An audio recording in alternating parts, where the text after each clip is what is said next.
हम सभी राम कथा में परमात्मा के माँ भवानी जगत जननी सीता के विवाह के प्रसंग से जुड़े हैं। विवाह का प्रसंग, धनुष यज्ञ का प्रसंग कई दिनों से चल रहा है, आज अंतिम है। आज बारात की विदाई है।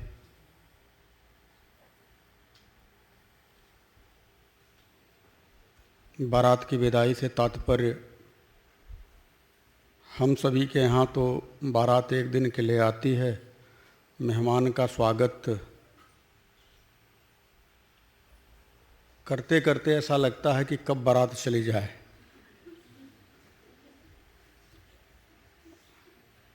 लेकिन जनकपुर में बारात 6 महीने तक रुकी रही।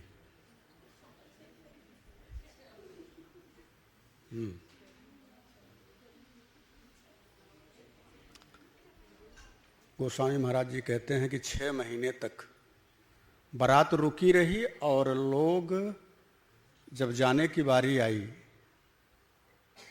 तो जनकपुर की जो बेटियां, माताएं, बहनें, जो सालियां एक तरह से कह लें हमारे प्रभु की, वो जाने नहीं देना चाहती, रोने लगी कि यहीं बस जाओ प्रभु। ऐसा ये प्रेम होना चाहिए। हमारे यहाँ क्या है, बहुत पहले बड़हार हुआ करता था,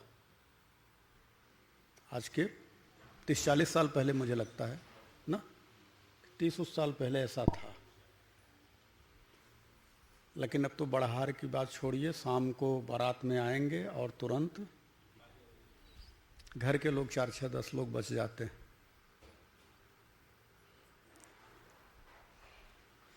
आइए हम सब परमात्मा की चर्चा में शामिल होने के लिए अपने मन को, वाणी को शुद्ध करें, तत्पश्चात कथा में प्रवेश हो।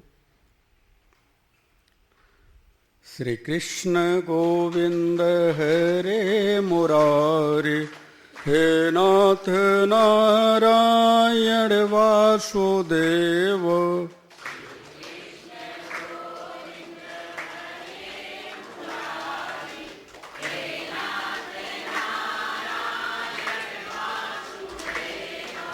श्री कृष्ण गोविंद हरे मुरारे, हे नाथ नारायण वासुदेव।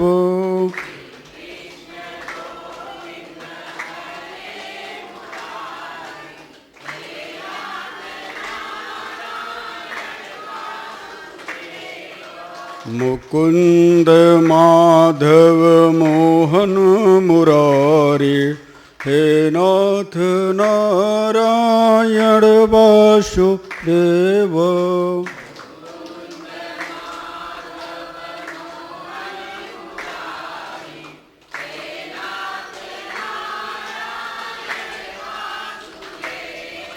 देहांत काले तुम सामने हो, मुरली बजाते मन को लुभाते। देहांत काले तुम साम मुरली बजा। देहांत काले तुम सामने हो, मुरली बजाते मन को लुभाते।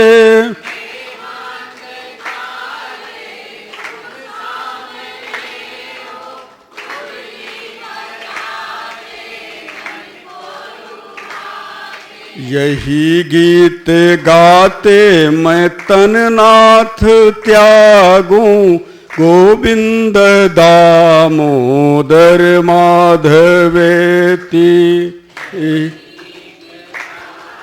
मैं तन नाथ त्यागूं, गोविंद दामोदर माधव।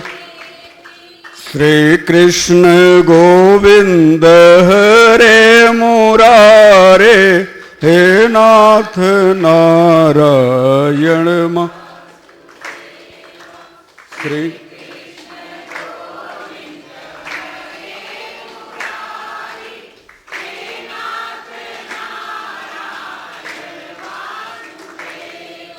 त्वमादिदेवः पुरुषः पुराण हे नाथ नारायण वासुदेवा।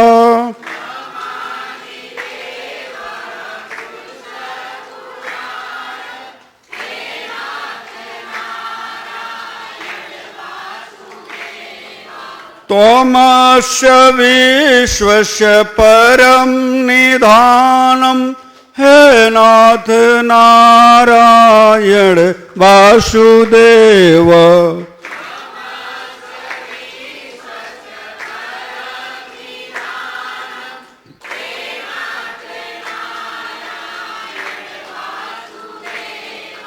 वेतासि वेदं च परं च धामं हे नाथ नारायण वासुदेवा।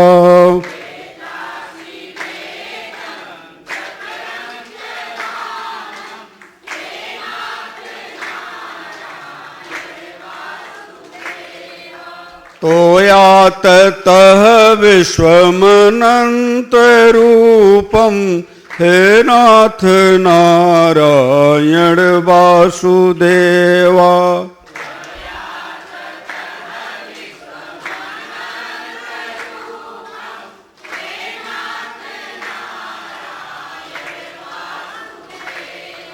हे नाथ नारायण वासुदेवा। हे नाथ नारायण वासुदेवा।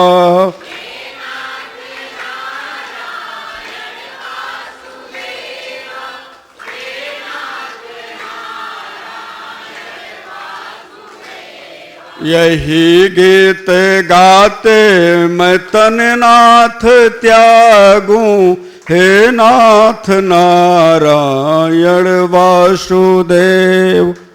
यही गीत गाते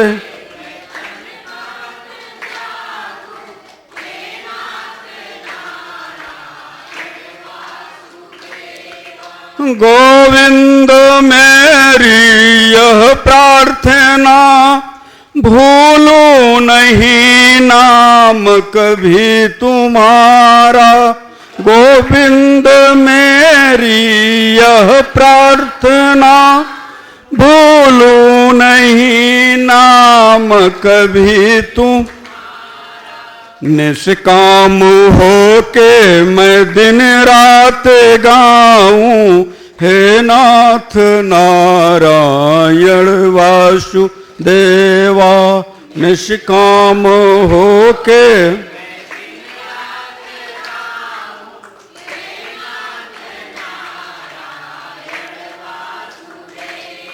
निष्काम होके मैं दिन रात गाऊं हे नाथ नारायण वासुदेवा।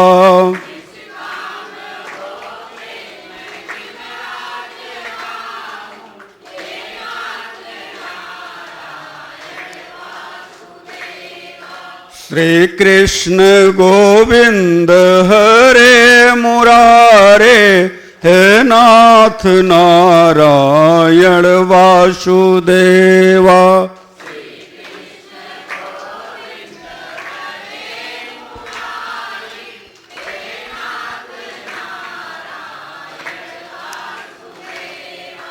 देहांत काले तुम सामने हो मुरली बजाते मन को लुभाते।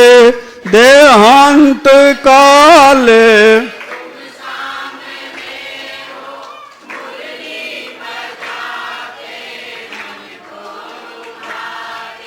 देहांत काले तुम सामने हो मुरली बजाते मन को लुभाते।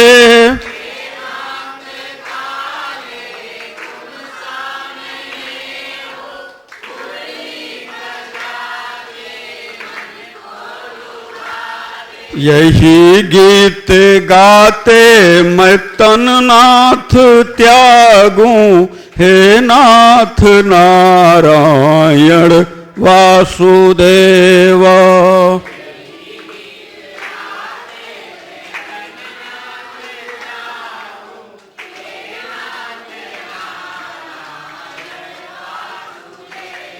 यही गीत गाते मैं तन नाथ त्यागूं, हे नाथ नारायण वासुदेव।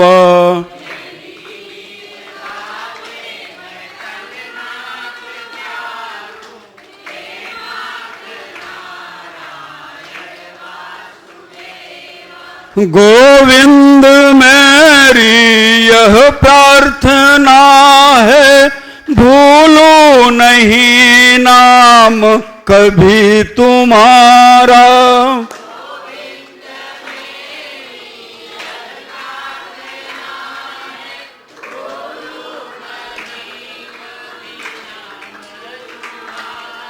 गोविंद मेरी यह प्रार्थना है, भूलो नहीं नाम कभी तुम्हारा।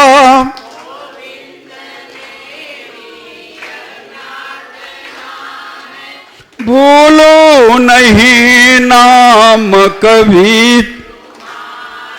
निष्काम होकर मैं दिन रात गाऊं, हे नाथ नारायण वासुदेवा। निष्काम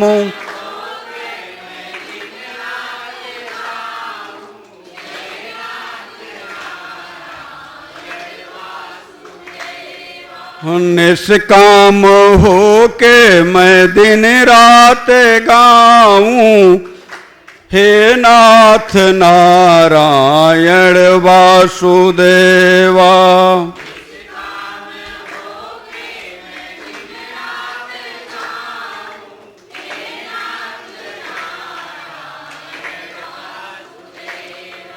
श्री कृष्ण गोविंद हरे मुरारे, हे नाथ नारायण वासुदेवा।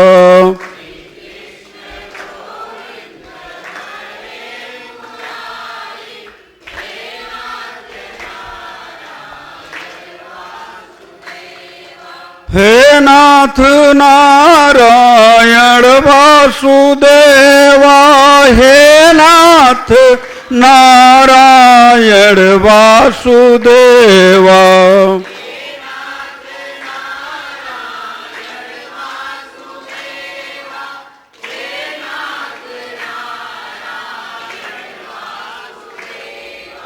श्री कृष्ण गोविंद हरे मुरारे, हे नाथ नारायण वासुदेवा।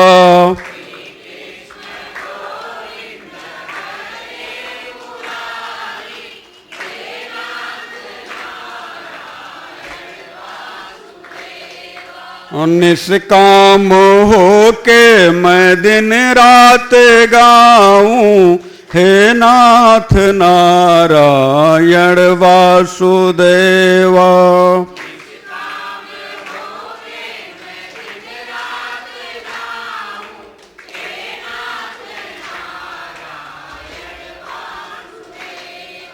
हे नाथ नारायण वासुदेवा।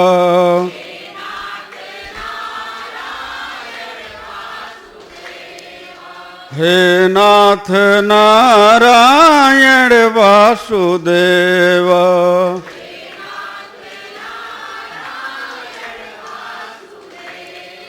हे नाथ नारायण वासुदेवा।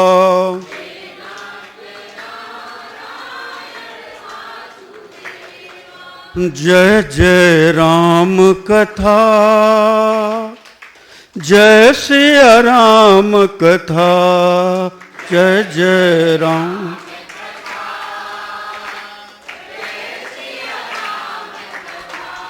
जय जय राम कथा, जय सिया राम कथा, जय जय राम।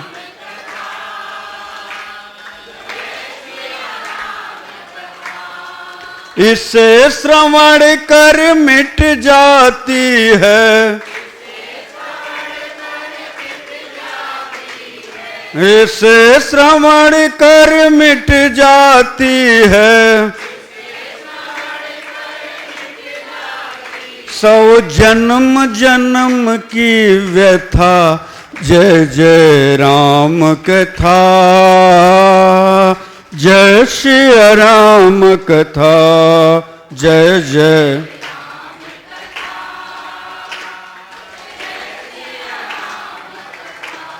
जय जय राम कथा, जय श्री राम कथा।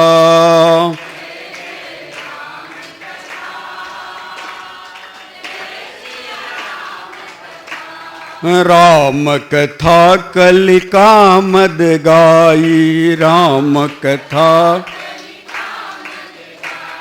सुजन सजीवनी मूरी सुहाई,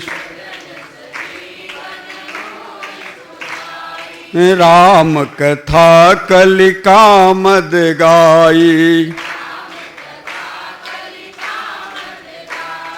सुजन सजीवन मोरी सुहाई, बुध बेश्राम सकल जन रंजनी, बुध बेश्राम, बुध बेश्राम सकल जन रंजनी, बुध बेश्राम। राम कथा कलि कलुष विभंजनी, राम कथा, राम कथा कलि कलुष विभंजनी। तेरा परमारथ बन जाए, तेरा परमारथ बन जाए, सिर नारद की व्यथा, जय जय राम कथा, जय श्री राम कथा, जय जय राम कथा।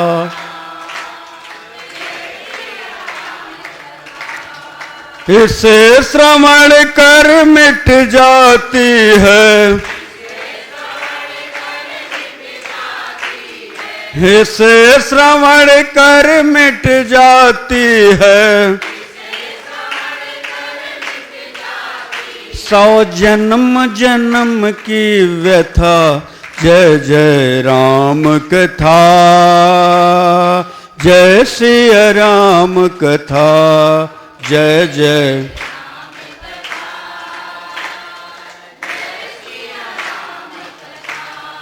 महामोह महिषेष विशाला, महामोह महिषेष, महामोह महिषेष विशाला, राम कथा कालिका कराला, राम कथा, राम कथा कालिका कराला, राम कथा शशि किरण समाना, राम कथा शशि किरण समाना, संत चकोर करहि जहि पाना, संत चकोर करहि जहि पाना, गाकर तू भी अमर हो जाए, गाकर तू भी अमर हो जाए, श्री हनुमंत जथा जय जय राम कथा, जय श्री राम कथा, जय जय राम कथा।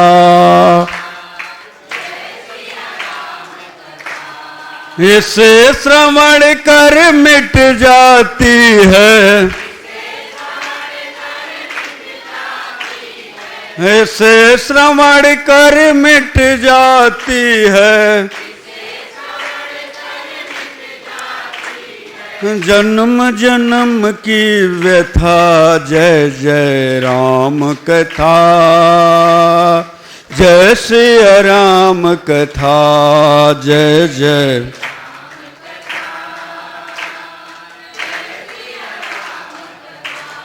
राम कथा कलि बिटप कोठारी, राम कथा कलि, राम कथा कलि बिटप कोठारी, सादर सुनु गिरिराज कुमारी, सादर सुनु गिरिराज कुमारी। राम कथा सुंदर करतारी, राम कथा सुंदर करतारी। संशय विहंग उड़ावन हारी, संशय विहंग उड़ावन हारी। तेरा सब संशय भागेगा, तेरा सब संशय भागेगा। माँ पार्वती के जथा जय जय राम कथा, जय श्री राम कथा, जय जय।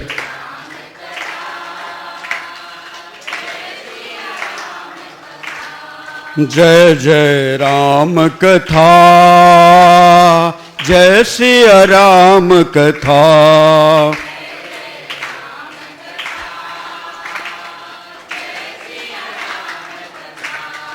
इसे श्रवण कर मिट जाती है, इसे श्रवण कर मिट जाती है। जन्म जन्म की व्यथा जय जय राम कथा, जय श्री राम कथा।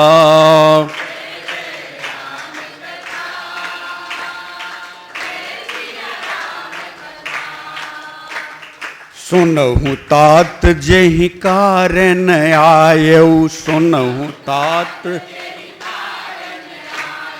सुनहु तात जेहि कारण आयऊ। सो सब भयऊ दरस तब पायऊ, सो सब भयऊ, सो सब भयऊ दरस तब पायऊ। देखि परम पावन तव आश्रम, देखि परम पावन तव आश्रम। गयऊ मोह संशय नाना भ्रम, गयऊ मोह संशय नाना भ्रम। तेरा भी संशय भागेगा, तेरा भी संशय भागेगा। श्री गरुड़ जी के यथा जय जय राम कथा, जय सिया राम कथा, जय जय राम कथा।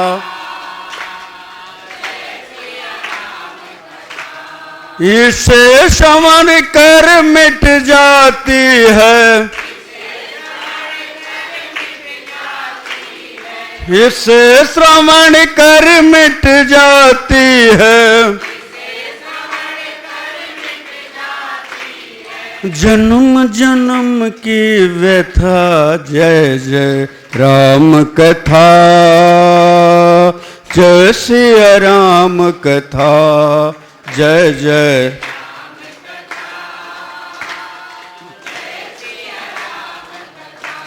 मंगल भवन य मंगल हारी, द्रव्य सो दशरथ यजिर विहारी। मंगल भवन य मंगल हारी,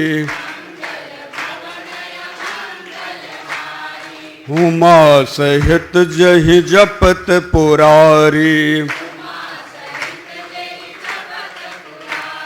गाकर तू भी अमर हो जाए, गाकर तू भी अमर हो जाए। श्री हनुमंत जथा, जय जय राम कथा, जय सिया राम कथा, जय जय।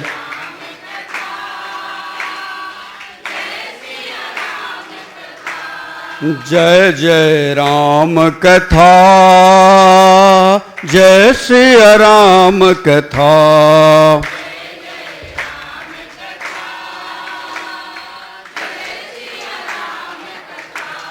जय जय राम कथा, जय सिया राम कथा।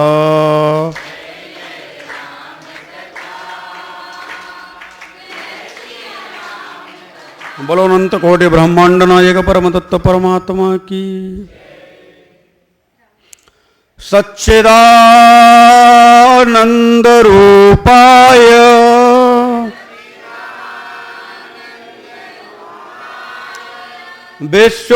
विश्वोत्पत्त्यादि हेतवे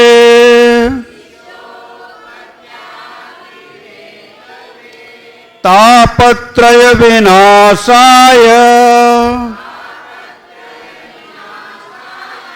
श्री कृष्णाय वयं नमः। रामाय रामभद्राय रामचंद्राय मानसे रघुनाथाय नाथाय सीताया पतये नमः। अतुलित बलधामम् हेम शैलावदेहम् दनुज बन कृशानम् ज्ञानिनानाम् अग्रगण्यम् सकल गुण निधानम् वानराणामधीशम्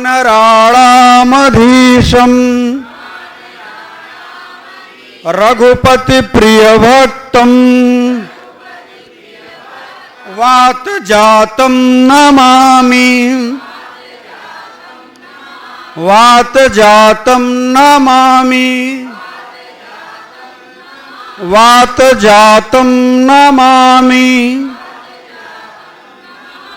हे गोविंद हे माधव हे मुरलीधर हे राघव हे मेरे राम मुझे अपना बना लो प्रभु,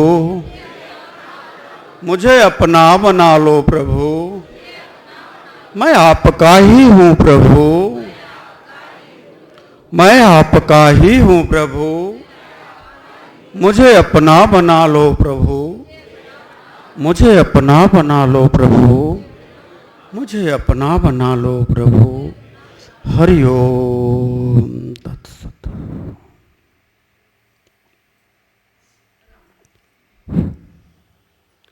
भगवत धर्मानुरागियों, हम सभी आज रामचरितमानस में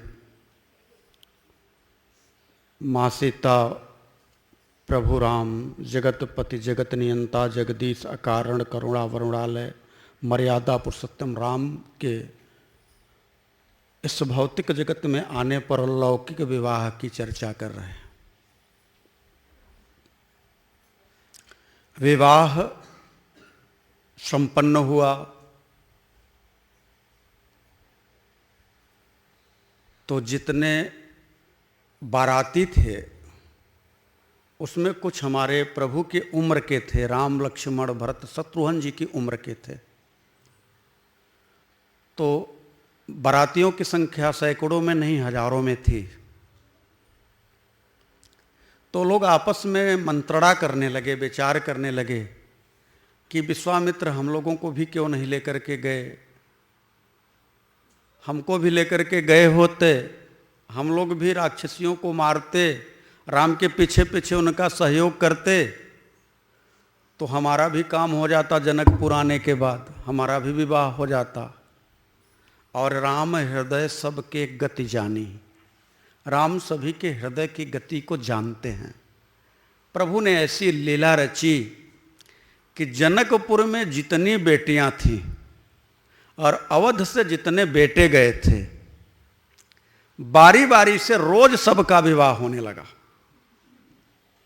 और एक नहीं, सैकड़ों की संख्या में होने लगा।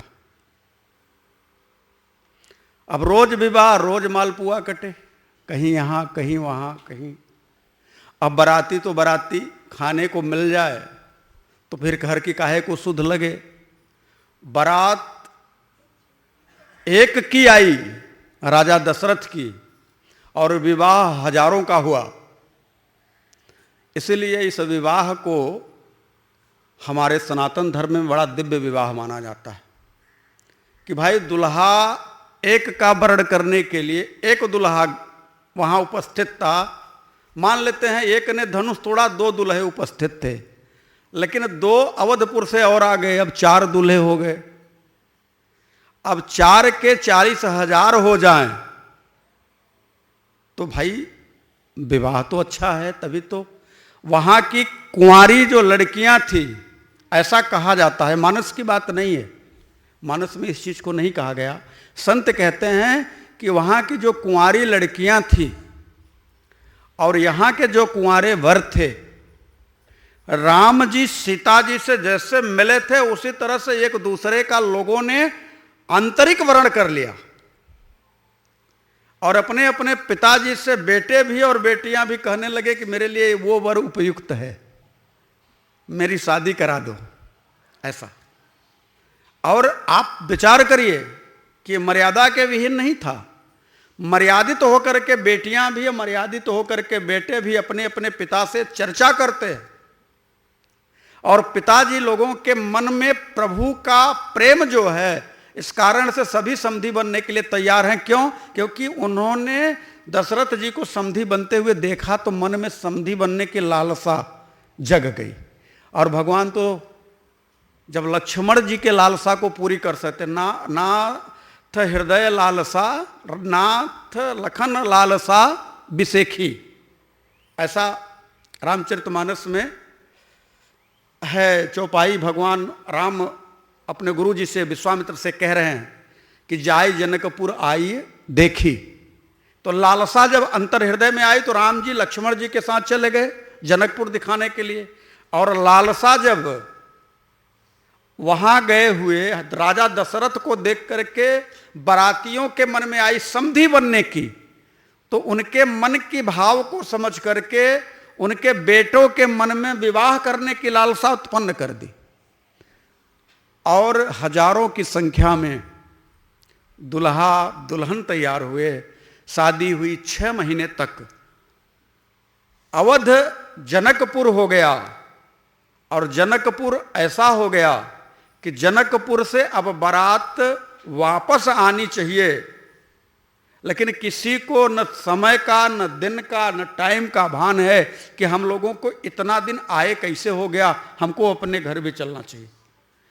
हमारे प्रभु ने सबके उन विचार को, बुद्धि को हरण कर लिया और अपने प्रेम को उनके अंदर डाल दिया। देखिए 2 चीज होती है। एक, हम ज्ञानी होते हैं तो हम ज्ञान के द्वारा प्रभु के पास हमें चल करके जाना होता है, क्योंकि ज्ञानी में और भक्त में अंतर है। ज्ञानी को प्रभु के पास चल करके जाना होता है और भक्त के पास प्रभु चल करके आते हैं।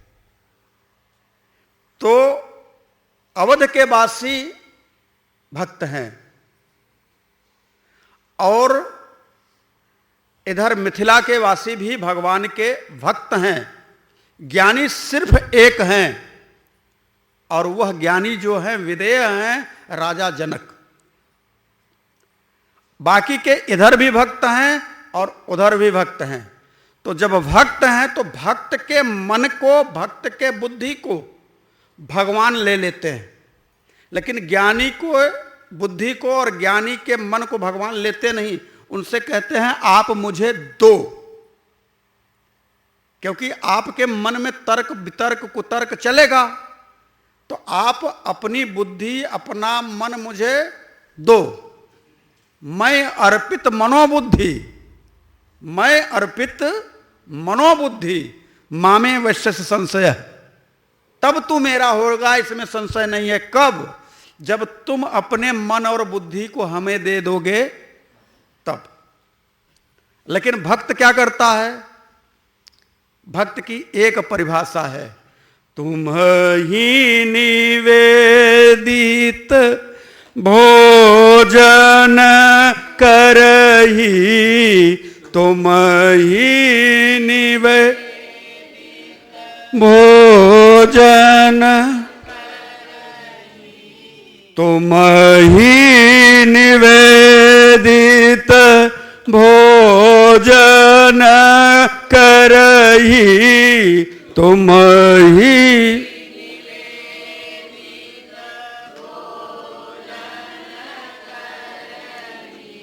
प्रभु प्रसाद पट भूषण धरही, प्रभु प्रसाद पट भूषण धरही,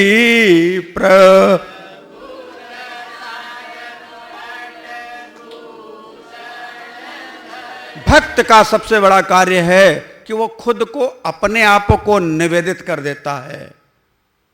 भक्त में और ज्ञानी में यही अंतर है। ज्ञानी के लिए भगवान गीता में कहते हैं अहं वैश्वानरो भुक्त्वा प्राणिनाम देहमाश्रित प्राणापान समायुक्त पचाम में अन्न चतुर्विध। ये ज्ञानी के लिए कहते हैं कि मैं जीव के देह में स्थित हूं और उसके प्राण अपान समान उदान और व्यान के रूप में उसके शरीर के सारे अवयवों को ठीक करता हूं, अन्न को पचाता हूं। पचाम में अन्न चतुर्विधम। लेकिन किसके लिए कहते हैं? जो ज्ञानी है, जो जानता है। लेकिन भक्त के लिए क्या कहते हैं? भक्त के लिए बस एक ही बात कहते हैं कि अगर वह सचमुच में भक्त है और मेरा हो गया है, तस्मात् सर्वेश कालेषु, अगर वो सभी कालों में मेरे नाम का जाप कर रहा है, तस्मात् सर्वेश कालेषु माम अनुस्मर युद्ध च, उस सभी कालों में 1 मिनट भी उसका मन कहीं बाहर की चीजों में नहीं जाता। मन में है राम, तन में है राम, रोम रोम में समाये हुए राम हैं। ऐसे भक्त के लिए भगवान क्या कहते हैं? ऐसे भक्त के लिए भगवान कहते हैं अहम भक्त पराधीन। ऐसे भक्त के मैं अधीन रहता हूं। तो कैसे क्या करते हैं ऐसे भक्त को? तो कहते हैं सदा करऊं तीन कर रखवारी सा।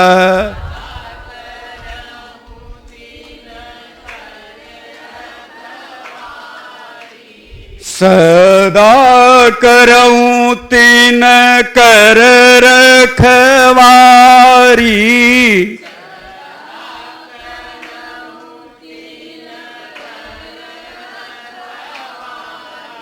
जिमी बालक राखई महतारी। जिमी बालक राखई महता। जिमी बालक राखई महतारी।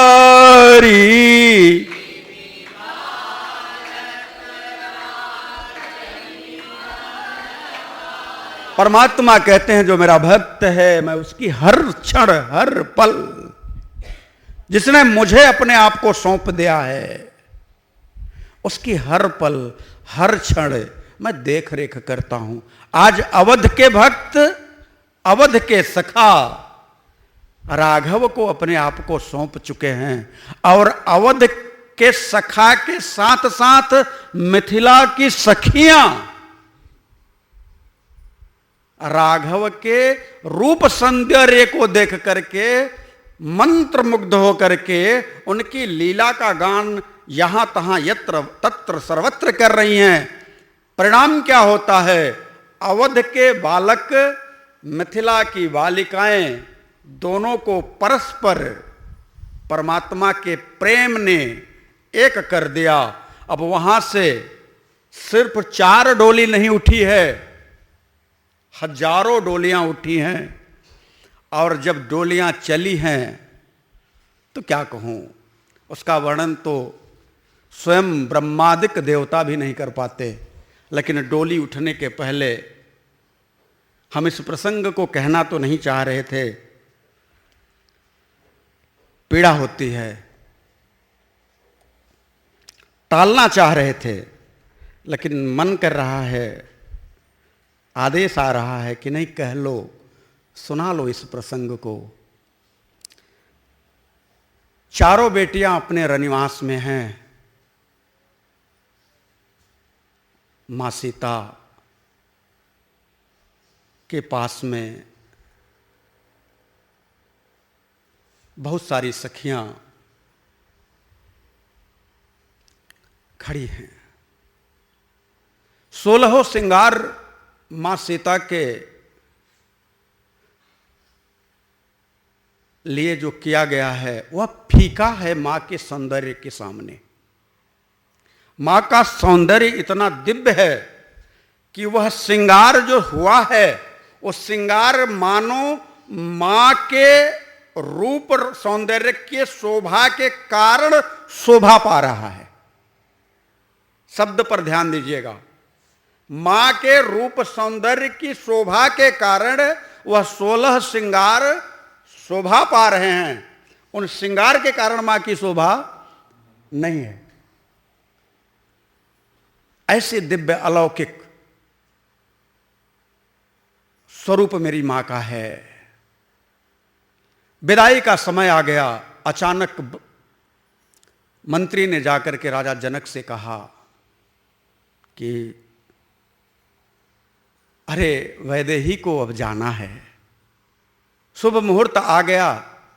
वशिष्ठ जी ने राजा दशरथ से कहा है कि अब विदाई हो जानी चाहिए, बहुत समय बीत गया। राजा जनक को जब यह कान में शब्द सुनाई पड़ा कि सीता चली जाएगी,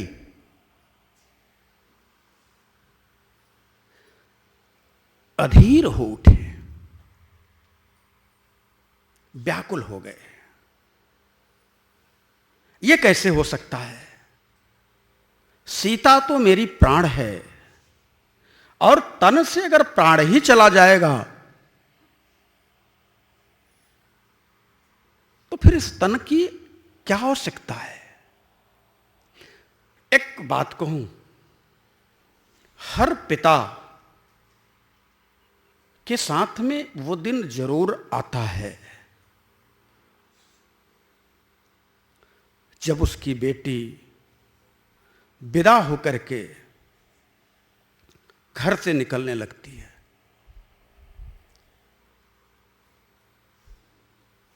मां तो रो करके अपना धीरज बधा लेती है, कुछ कर लेती है, लेकिन पिता का रोना कोई देख नहीं पाता।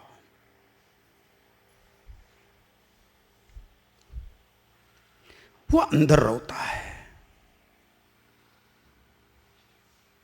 और ये जनक कौन है? जनक विदेह हैं, जिनका संसार के किसी भी व्यवस्था से अब संबंध हट चुका हो, लौकिक भाव, लौकिक चीज से थोड़ी दूरी बन गई हो। योग हैं, योगी हैं जनक। और वह योगी अगर रो दे तो आप विचार कर सकते हैं कि एक सामान्य व्यक्ति की बेटी की विदाई में वो कैसे अपने आप को धैर्य धारण कर सकता है। मां सीता ने एक सुक और सारिका को पाला था।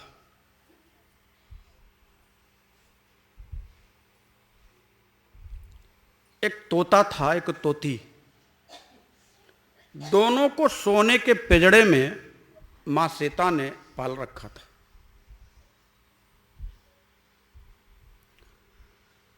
उस समय के वर्णन को गोस्वामी तुलसीदास जी कहते हैं कि मनुष्य की तो बात एक तरफ कर दी जाए, जब तोते और तोती के कान में यह पड़ा कि मां वैदेही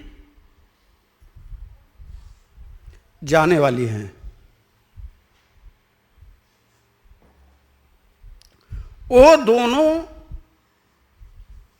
छटपटाने लगे, मानो पिंजड़ा तोड़ करके कहना चाहते हो कि मुझे पिंजड़े में नहीं रहना है, अब ये सोने का पिंजड़ा भी मेरे लिए अब अच्छा नहीं लगता, मुझे सीता के साथ जाने दो, मैं उनके बिना नहीं रह सकता। गोस्वामी तुलसीदास जी इस बात को रामचरितमानस में कहते हुए खुद की कलम को रोक देते हैं, कुछ पल ठिठक जाते हैं। और उस बात को आइए हम सभी भाव से महसूस करें कि उस सुक और सारिका के ऊपर क्या बीत रही है। सुक सारिका जान की जाए, सुक सारिका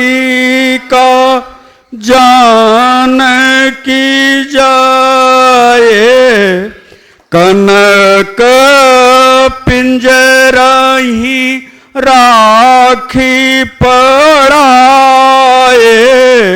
कनक पिंजरा ही राखी व्याकुल कहाई कहाँ बये देही, व्याकुल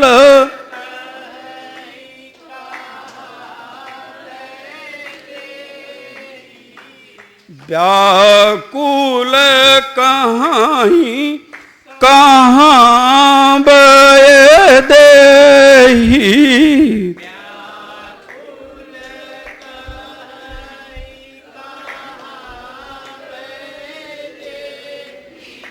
सुनी धीरज परिहरई न केहि, सुनी धीरज परिहर सुनि धीरज परिहरहि न केहि, सुनि धीरज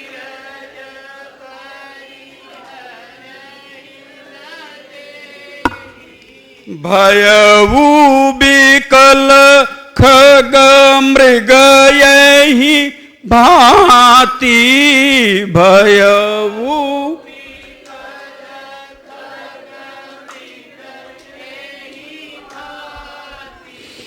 भयउ बिकल खग मृग यहि भांति, भयउ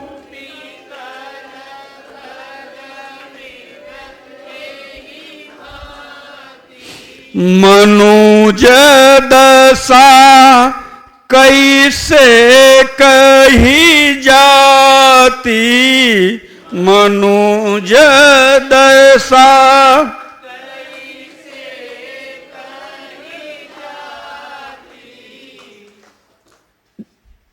क्या कहें, कहा नहीं जाता,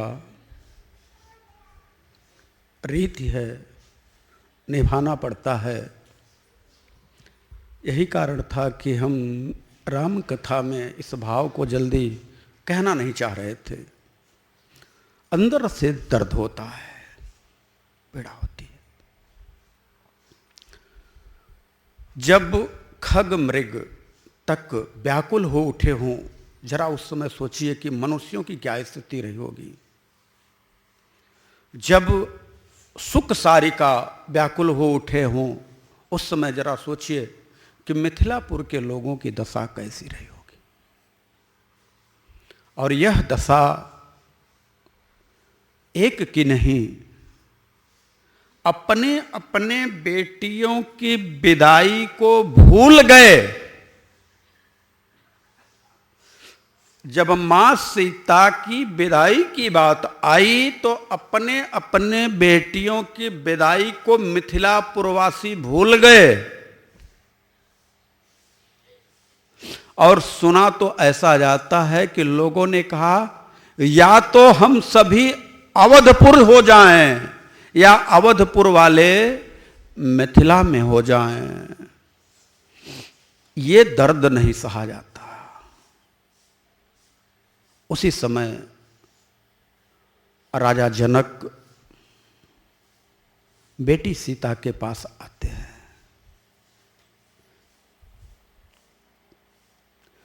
सीता सखियों के बीच में बैठी हैं। महाराजा जनक योगी हैं, योग के साधक हैं, विदेह हैं, बिना देह के हैं। विदेह का मतलब होता है जिसका इस लौकिक स्थूल से कोई बहुत ज़्यादा संबंध न रह जाए, वो ज्ञानी हो जाए, दिव्यता को प्राप्त हो जाए। वो जानता है आत्मा और परमात्मा की व्यवस्था से वह रूबरू हो जाए, जगत और जगदीश के भेद को जो समझ जाए। लेकिन वह जब जनक मां सीता के पास आते हैं अकेले नहीं, अपने भाइयों के साथ में, तो सीता जी को देखते हैं। सीता जी की सुंदरता, सीता जी की उपमा कहने के लिए शारदा के पास भी अब वह क्षमता नहीं है कि सीता की उपमा का गायन कर सके। लेकिन जब आते हैं बंधुओं के साथ में और सीता का सामना आमना होता है, बेटी बैठी है, कल्पना करिएगा, सखियां घेर करके खड़ी हैं, बेटी बैठी है।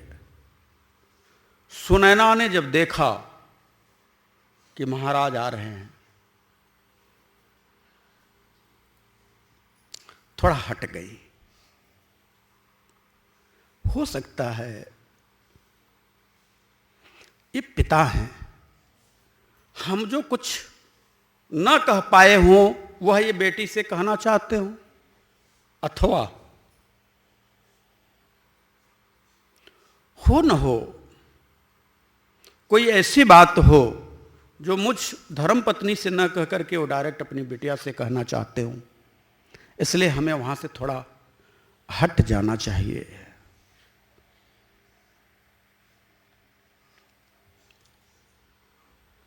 सुने ना थोड़ा बगल हुई, जनक जी और सीता जी आमने सामने हुए।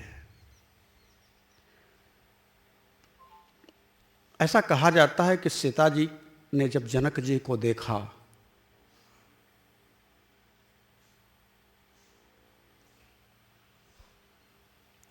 तो सीता जी के नयनों से जो अश्रु गिरे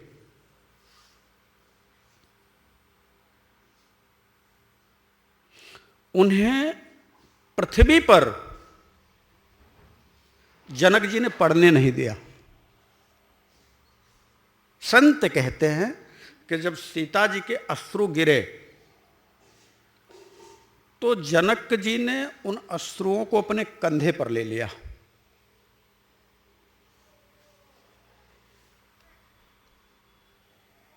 इसके पीछे संत तर्क देते हैं।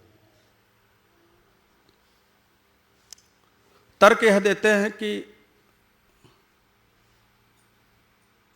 पृथ्वी से सीता जी का प्राकट्य हुआ है और आज तक सीता जी के अश्रु कभी पृथ्वी पर नहीं टपके हैं। अगर सीता जी के अश्रु पृथ्वी पर टपक पड़े तो हो न हो पृथ्वी फट जाए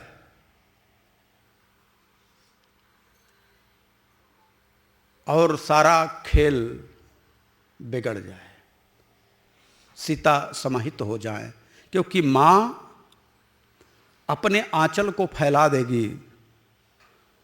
मां ही तो है एक जो अपने बेटी के दर्द को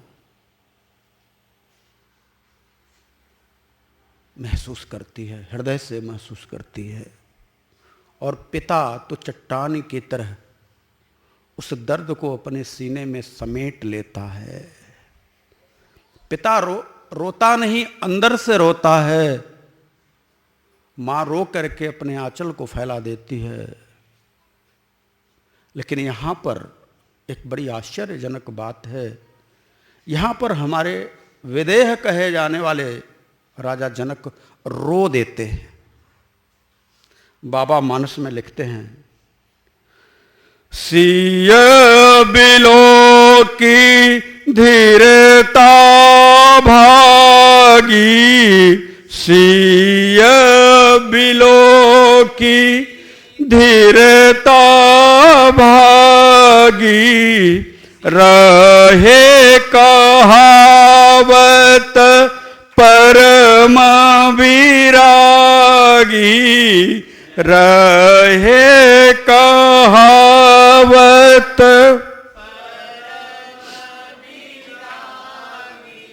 सिय बिलो की धीरता भागी, सिय बिलो की धीरता रहे कहावत परम विरागी, रहे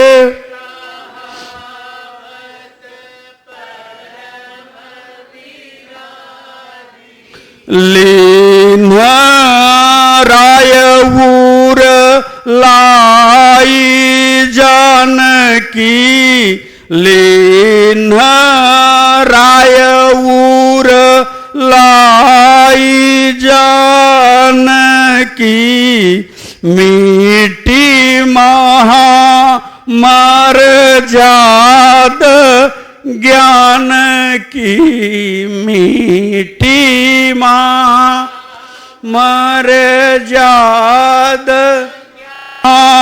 मर जाद ज्ञान की, मीठी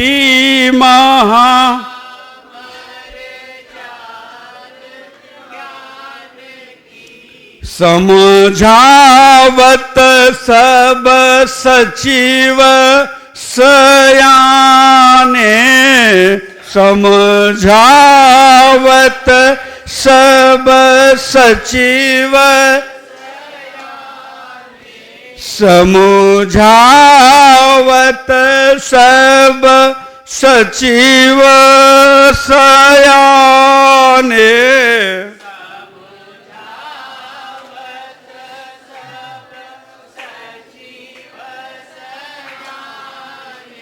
किन विचारु न अवसर जाने, किन विचारु न अवसर जाने, किन विचारु न अवसर जाने। राजा जनक रोने लग गए। राजा जनक के सचिव, मंत्रीगण, श्रेष्ठ पुरुष राजा जनक को समझाने लगे। सियहि बिलो की धीरता भागी। जो धैर्य था, जो विदेह की स्थिति थी, काफूर हो गई। रहे कहावत परम विरागी, विरागी नहीं, परम विरागी।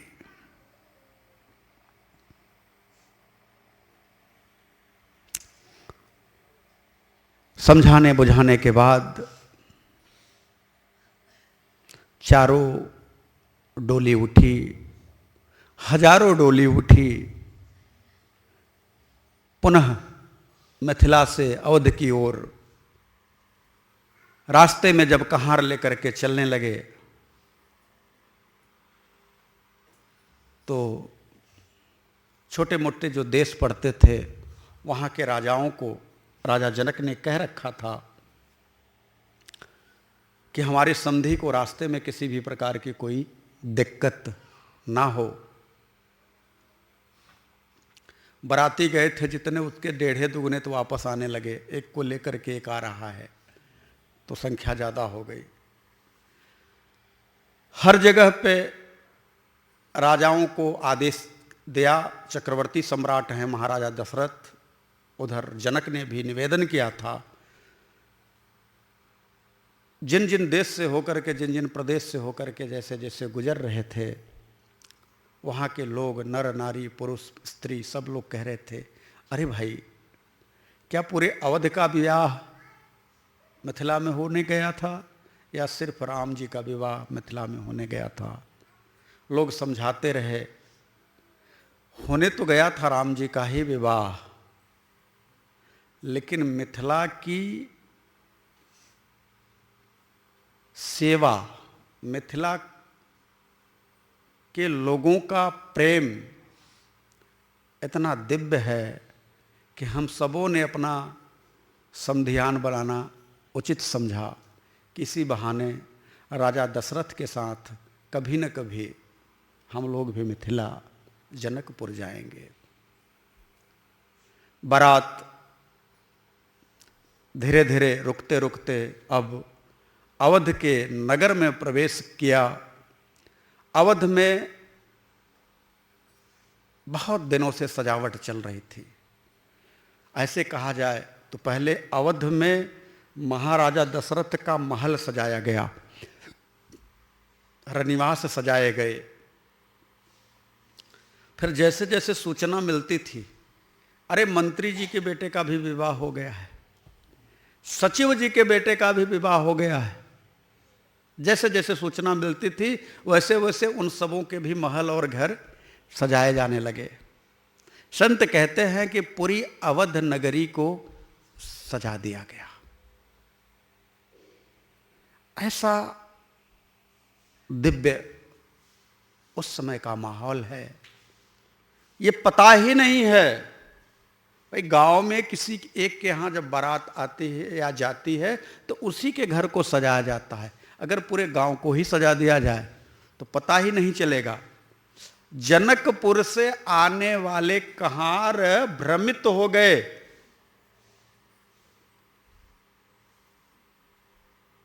कि किस बहू को किसके यहां ले जाना है। तो दुल्हे राजा लोगों से कहा, भैया थोड़ा पालकी में से वो पर्दा लगा रहता था ना, थोड़ा हटा करके आप देखिए आप वाला घर कौन सा है, उधर ही इशारा करिएगा, हम चलेंगे। विचार करिए कितनी दिव्यता हो सकती है। मां कैकेयी, सुमित्रा, कौशल्या जब सुना कि महल के पास में अब पहुंचने ही वाले हैं, 4 डोली आ रही है,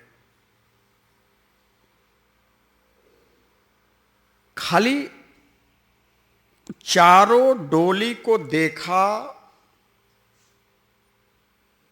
संत कहते हैं मां कौशल्या और सुमित्रा की बात एक किनारे करिए, कैकेयी ने अपने धैर्य को धारण नहीं किया, धैर्यता टूट गई, भरत के तरफ नहीं गई। ध्यान रखिएगा, इन सब का प्रसंग हम आगे चर्चा करेंगे। कैकेयी भरत की डोली की तरफ नहीं गई है। ये तीनों लोग, ये तीनों रानियां राम की डोली की तरफ गई हैं। जो आप सब कहते हो चर्चा होती है, आगे के प्रसंग में इसकी चर्चा मैं भी करूंगा। कैकेयी कोई अपने बेटी का नाम नहीं रखना चाहता, लेकिन कैकेयी जैसा त्याग, कैकेयी जैसी क्षमता, कैकेयी जैसी दिव्यता न किसी में था, न है, न होगा। देवताओं के हित के लिए जिसने स्वयं के वैधव्य को स्वीकार कर लिया, अपमान को स्वीकार कर लिया, वो कैकेयी है। कैकेयी को यह बात पता है। लोग कहते हैं कि भरत के लिए कैकेयी ने ऐसा किया, सत्य यह नहीं है। कैकेयी को यह बात पता है कि अगर मैं जो मैं कदम उठा रही हूं, उस कदम को उठाने पर मेरा बेटा मुझे नहीं देखेगा, मुझसे दूर हो जाएगा। यह कैकेयी को पता है। कितनी बड़ी त्याग की प्रतिमूर्ति है कैकेयी, जिसके बारे में जितना ही कहा जाए, लेकिन लोगों ने कैकेयी को विलेन बना करके रख दिया। चर्चा आगे होगी, आनंद आएगा। यहां पर धीरज का त्याग कर दिया कैकेयी ने और डोली के पास पहुंच गई। हृदय से भर लिया। सीता को लगा कि यही बड़ी सास यानी कौशल्या जी हैं, लेकिन धीरे से राम जी ने कान में कहा, बड़ी सास तो तुम्हारी नहीं है, तुम्हारे मन में जो विचार आ रहा है वो गलत है। ये तुम्हारी बड़ी सास से भी बढ़ करके हैं। बड़ी तो नहीं है, लेकिन समझ लो कि इनके लिए मेरे दिल में अपनी मां से भी ज्यादा आदर है। चारों भाई अपनी अपनी धर्म पत्नियों के साथ खड़े होते हैं। देख करके ऊपर से ब्रह्मादिक देवता भी प्रफुल्लित होते हैं, पुष्प की वर्षा होती है। अब थोड़ा सा इसमें आप लोग कहें तो कुछ तत्व की बात जोड़ा जाए। राम, लक्ष्मण, भरत और शत्रुघ्न, ये 4 प्रतीक हैं ज्ञान, विवेक, भाव और सत्संग के। अब जरा नीचे से उठा जाए। जिस जीवन में, जिस भी व्यक्ति के जीवन में सत्संग उतरता है, आप अपने जीवन में अपने अनुसार व्यवहार करते हो।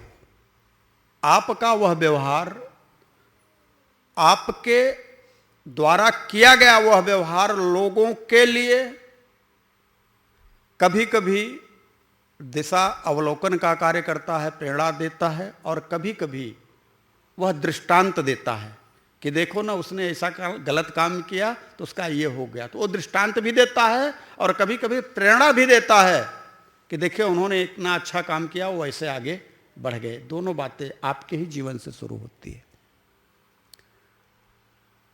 इस जगत में जीव आया, क्यों आया?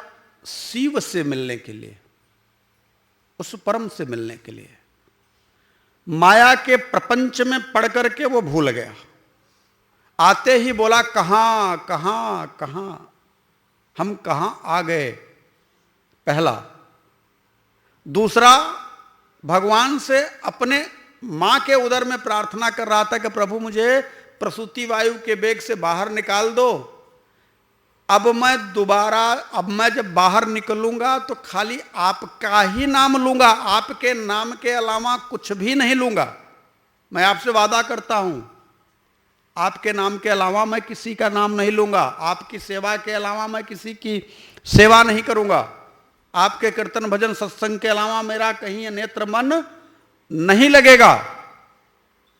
लेकिन जैसे ही बाहर वह आता है तो माया उसके ऊपर अपना प्रभाव डाल देती है।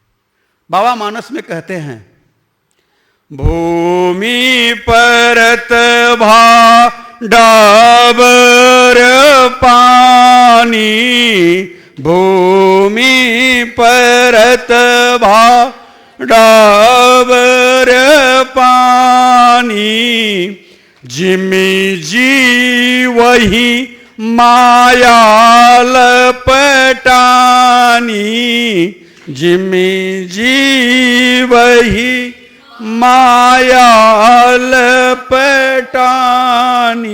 जीव जैसे ही जगत में आता है, जैसे आकाश से स्वच्छ जल, बादल से स्वच्छ जल जब पृथ्वी पर आता है और गिरते ही धूल से दूषित हो जाता है, गंदा हो जाता है, मटमैला हो जाता है, उसी प्रकार से मां के गर्भ में वही बालक जो बार बार कह रहा है कि प्रभु मुझे प्रसूति वायु के वेग से बाहर निकालिए और मैं प्रभु आपके सिवा किसी का नाम ही नहीं लूंगा, और जब बाहर आता तो कहता है कहां कहां, मैंने कोई वादा किया हुआ नहीं है, कहां कहा, कुछ नहीं कहा, कुछ नहीं, मेरा कोई वादा नहीं है आपसे, वादे तो टूट जाते हैं। बस यही दिक्कत है। और इस भाव को, इस विचार को सर्वत्र अपने जीवन में अपनाता है। कहीं सत्संग हो रहा हो, कहीं कथा हो रहा हो, मन आगा पीछा करने लगता है। ठाकुर जी का सत्संग हो रहा है, जाना चाहिए, अरे नहीं छोड़िए, बहुत होता है, कहां जाऊंगा, टीवी पर आ रहा है देख लूंगा, मोबाइल हाथ में है देख लूंगा। लेकिन न वो सत्संग में जा पाता है, हाथ में मोबाइल है, न देख पाता है, न टीवी पर देख पाता है। क्यों? जिमि जी वही माया लपटानी, माया के प्रभाव से उसकी बुद्धि भ्रष्ट हो जाती है। क्या करे, दुखी हो जाता है और फिर दुखी होकर के सुख की खोज करने लगता है। सुख कहां मिलेगा, सुख कहां मिलेगा? अरे जहां सुख है तू वहां जाना नहीं चाहता और सुख के लिए चिल्ला रहा है। सुख कहां है? तो सुख कहां है?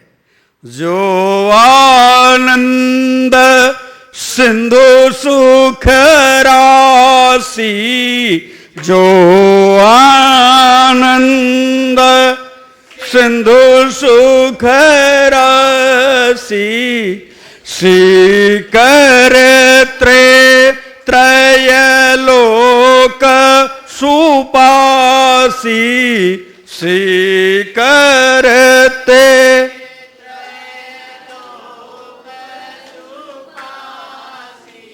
श्री करते त्रयलोक सुपासी श्री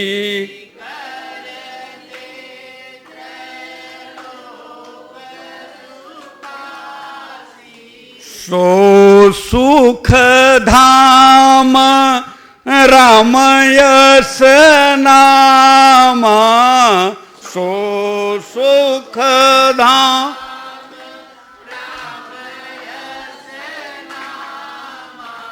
सकल लोक दायक विश्राम सकल लोक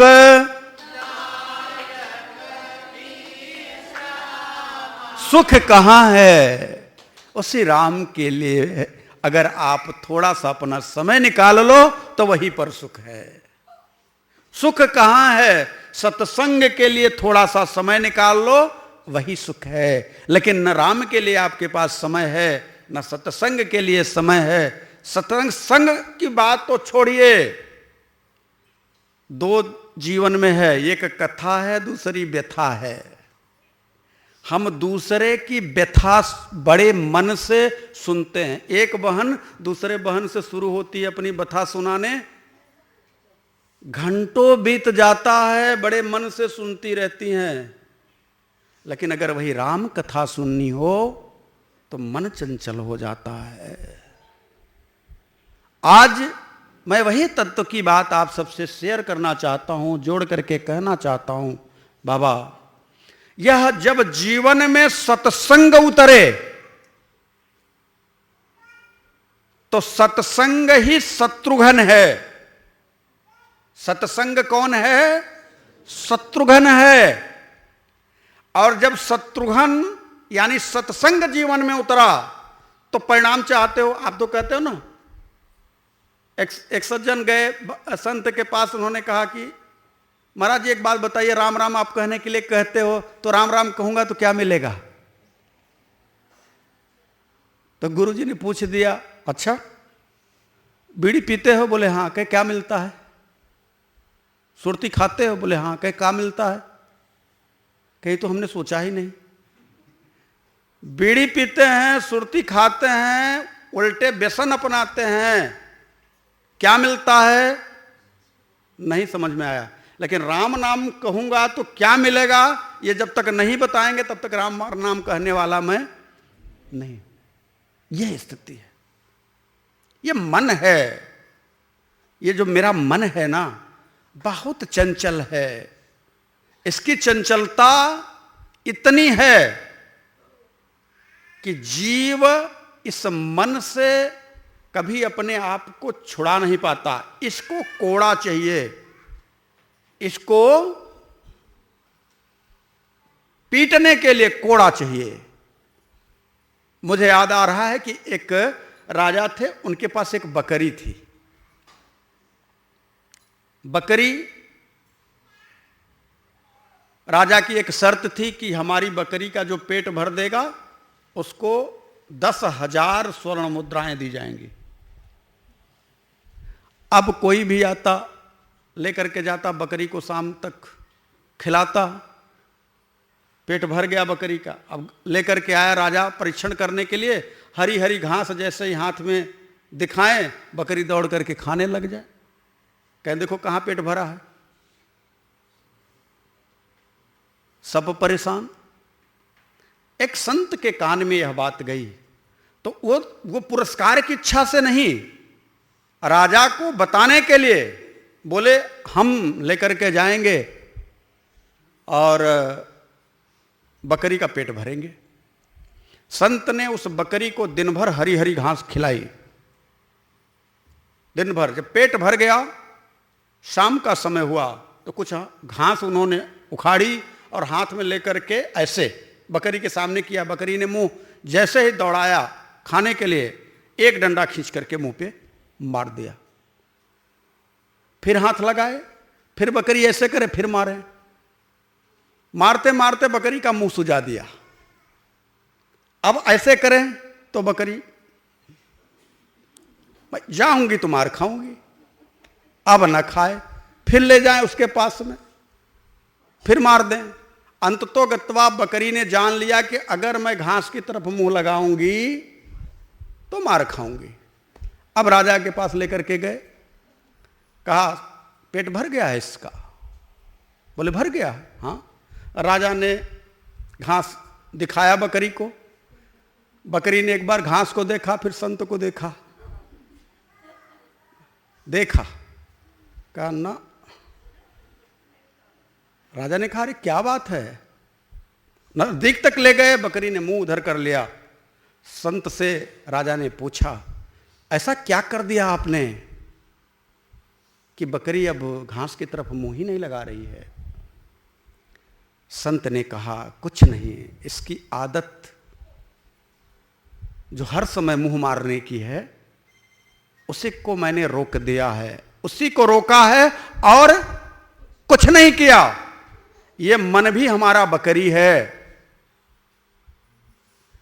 ये इधर उधर भागता रहता है। इसे भी संयम के कोड़े चाहिए। संयम का कोड़ा अगर इसको ठीक ठाक मिलने लग गया, विश्वास करिए फिर उधर इधर नहीं जाएगा, जहां चाहोगे वहीं जाएगा। देखिए दो तरह के दुनिया में लोग हैं। पहले वो जो यह कहते हैं कि जो मेरा मन करेगा वो करूंगा। पहले वाले वो जो मेरा मन करेगा वो करूंगा। इनकी संख्या कितनी है? 99.999%। और दूसरे वाले जो मैं करूंगा वो मेरा मन करेगा, जो मैं कहूंगा वैसा मेरा मन करेगा।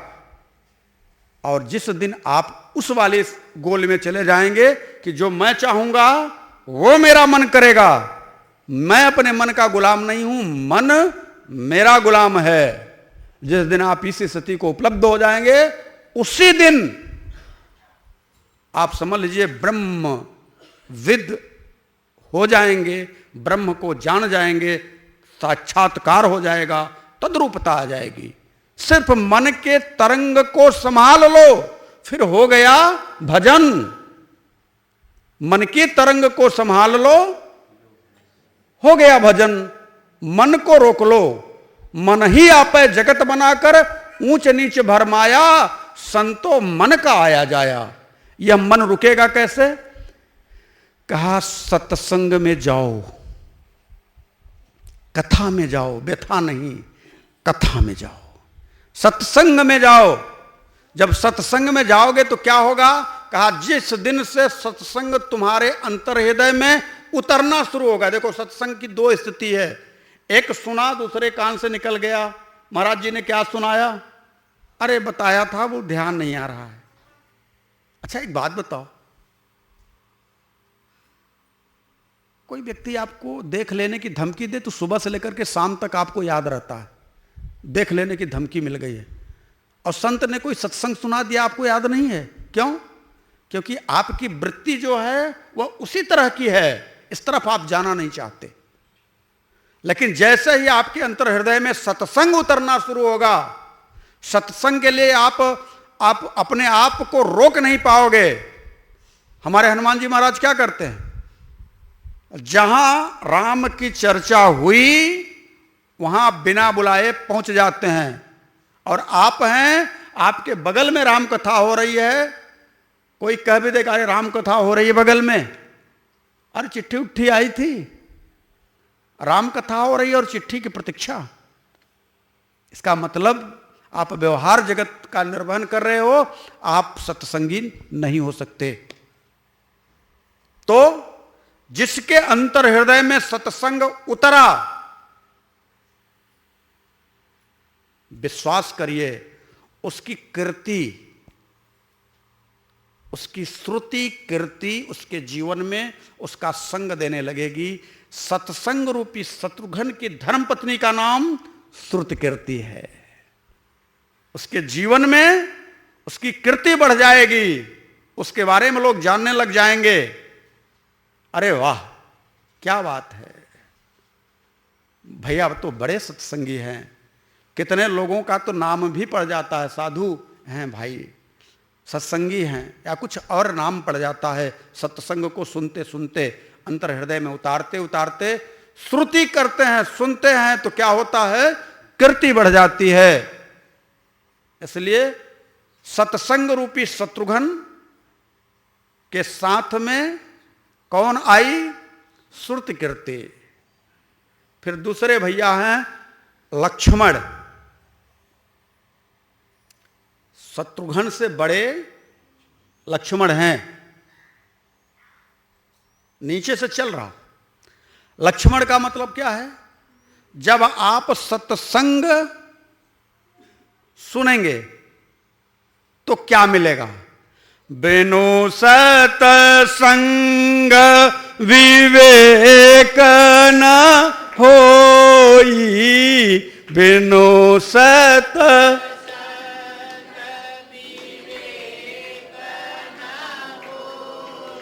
राम कृपा बिनु सुलभ न सोई, राम कृपा बिनु।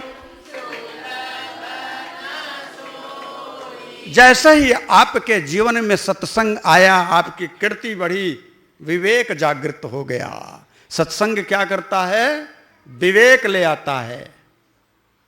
जीवन में सत्संग जिसके उतरा वह विवेकवान पुरुष हो जाता है। और विवेक किस चीज का, व्यवहारिक जगत का नहीं। विवेक जागृत होता है कि हम क्यों जगत में आए, हमारा कार्य क्या है। जीवन में प्रतिदिन 3 बात रोज सुबह सोचनी चाहिए। क्या, मैं कौन हूं, पहला, मैं कौन हूं, प्रश्न करो, सुबह उठो और पूछो अपने आप से, मैं कौन हूं। दूसरा, मैं किस लिए आया हूं, मैं यहां किस लिए आया हूं। और तीसरा, मेरे जीवन का उद्देश्य क्या है। ये 3 प्रश्न अगर रोज नियम से पूछोगे आप अपने आप से, तो निश्चित तौर से सत्संग उतरेगा। और सत्संग उतरेगा तो आप विवेकवान बनेंगे। विवेकवान हुए तो प्रभु से मिलन की उत्कंठा का जागरण होगा। ध्यान रखिए, नवधा भक्ति में विवेक, ज्ञान, भक्ति, कर्म, उन सारी चीजों की व्याख्या को सिलसिलेवार भगवान ने माता सबरी से कहा है। आगे चल करके उसकी चर्चा होगी। तो मैं आपको संक्षेप में कहना चाहता हूं कि जैसे ही आपके हृदय में, किसके हृदय में, जो सत्संगी है, जिसकी श्रुति कीर्ति हो गई, अब वो ऊपर उठा स्टेज, दूसरा स्टेज, तो कहा विवेक जागृत हुआ। तो जब विवेक हुआ जागृत तो किसके मिलन के लिए हुआ। अभी तो हमारे मन में जगत के मिलन की उत्कंठा थी, अब हमारे मन में विवेक जागृत हुआ तो जगदीश से मिलन की उत्कंठा हो गई। पहले किससे मिलन की उत्कंठा थी, जगत से, जगत के लोगों से। जगत के लोगों से ही मिलन के लिए हमारे अंदर एक भाव उमड़ता था। जब कोई किसी से मिल जाता था, अरे भैया आप तो अब दिख नहीं रहे हैं, आप बहुत दिन हो गया, आप कहाँ रहते हैं, आप हमको लगता है भूल गए। तो अगला आदमी कहेगा, अरे नहीं मैं आपको भूलूंगा, आप तो मेरे दिल में रहते हैं। लो, बैठा लिया उनको दिल में अपने। विचार करिए, जगत को दिल में बैठा लिया। बैठना किसको चाहिए था दिल में, जगदीश को। बैठा किसको लिया, जगत को। अब बैठा लिया, फिर अगला 4 कदम आगे, अरे भैया बड़ा दिन हो गया, मुलाकात नहीं हो रही, हमको तो भूल गए हैं लगता। अरे नहीं आप मेरे दिल में रहते हैं। अभी एक को बैठाया था कुछ देर पहले, दूसरे को फिर से दिल में बैठा लिया, आप तो मेरे दिल में रहते हैं। लो, दूसरा आके बैठ गया। अब जब दोनों बैठ गए, तीसरा भी प्रतीक्षा कर रहा है, वो भी बैठेगा ही। भाई जगत के साथ जुड़े हो तो जगत में, प्रपंच में बहुत सारे ऐसे बैठेंगे ही बैठेंगे। तो जब बैठेंगे तो दिल तो छोटा सा है, टूटेगा। भाई उछल कूद होगी तो क्या होगा? टूटेगा। तो जब टूटेगा तो रोगे, रोगे तो गाओगे, दिल को टुकड़े टुकड़े करके मुस्कुराते चल दिए, दिल को टुकड़े टुकड़े करके मुस्कुराते, जाते जाते ये तो बता जा, हम जिएंगे किसके? क्यों ऐसा क्यों नौबत लाते हो? अरे उसमें हृदय में एक ही बैठ सकता है, वो दिलदार जो है, मेरा सरकार जो है, उसे बैठाओ, कभी दिल नहीं टूटेगा, विश्वास रखो। लेकिन कब? जब विवेक का जागरण होगा, तब जब माया के द्वारा बुद्धि का अपहरण हो चुका है। नमाम दुष्कृतनो मूढ़ा प्रपद्यन्ते नराधमा माया या प्रहित ज्ञाना आसुरम भावम मास्त्रता। आपका तो माया के द्वारा अपहरण कर लिया गया है बुद्धि का, तो आपके दिल में जगदीश कहां आ सकते हैं? जगत ही आएगा, और जब जगत आएगा तो जगत तो अपना खेल खिलाएगा। इसलिए अगर विवेक आया तो कैसे आया? सत्संग से आया। सत्संग से जब विवेक का जागरण हुआ तो उर्मिला आई। उर्मिला का अर्थ होता है उत्कट उत्कंठा, मिलन की व्यग्रता। किससे मिलन की व्यग्रता? कौन मिलना चाहता है? किससे मिलना चाहता है? जीव। तो कहते हैं जीव अगर विवेकी हो गया तो सिर्फ एक से मिलना चाहता है। जब तक अविवेकी है तो हजारों को दिल में बैठाता है, लेकिन जब विवेकवान हो गया एक से मिलेगा। और वो किससे मिलेगा? वह राम से मिलेगा, परम तत्व परमात्मा से मिलेगा। इसलिए उसके अंतःकरण में उर्मिला, हृदय में मिलन का भाव जागृत हुआ। और जब जागृत हुआ तब क्या हुआ? तो भाव जागृत हुआ, तो यानी भाव रूपी भरत आया। कौन जागृत हुआ? भाव। तो भाव रूपी भरत जब आए, तो भाव रूपी जब भरत आए तो हृदय में एक बात आ गई कि मांडवी, मांडवी मतलब यह ब्रह्मांड, ये जो जगत है, संसार जो है, जो ब्रह्मांड है, वो जगत में ही ईश्वर है और जगत ही ईश्वर है, ऐसा भाव आ गया। विद्या विनय संपन्ने ब्राह्मणे गविहस्तिनी सूनी चैव स्वपाके च पंडिता समदर्शिनः। गीता 5वां अध्याय। भाव उतर गया, विद्या और विनय से संपन्नता आ गई। अब जगत ही ब्रह्म है, ब्रह्म ही जगत है। यह भाव जब अंतर हृदय में उतरने लगा तो मांडवी, मांडवी का मतलब होता है ब्रह्मांड। और ध्यान रखिएगा, भगवान भोलेनाथ यह बात मां भवानी से कहते हैं, सिया राम माय सब जग जानी, सिया राम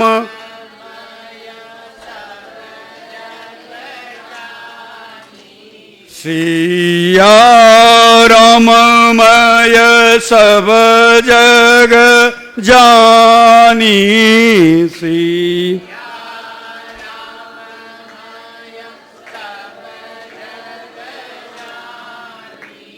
करहु प्रणाम जोरी जुग पानी, करहु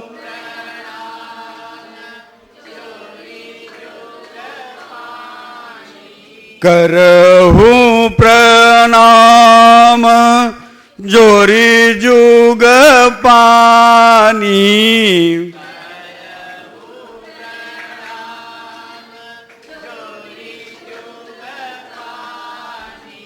फिर जब भाव रूपी भरत आया जीवन में तो साथ में मांडवी आई है।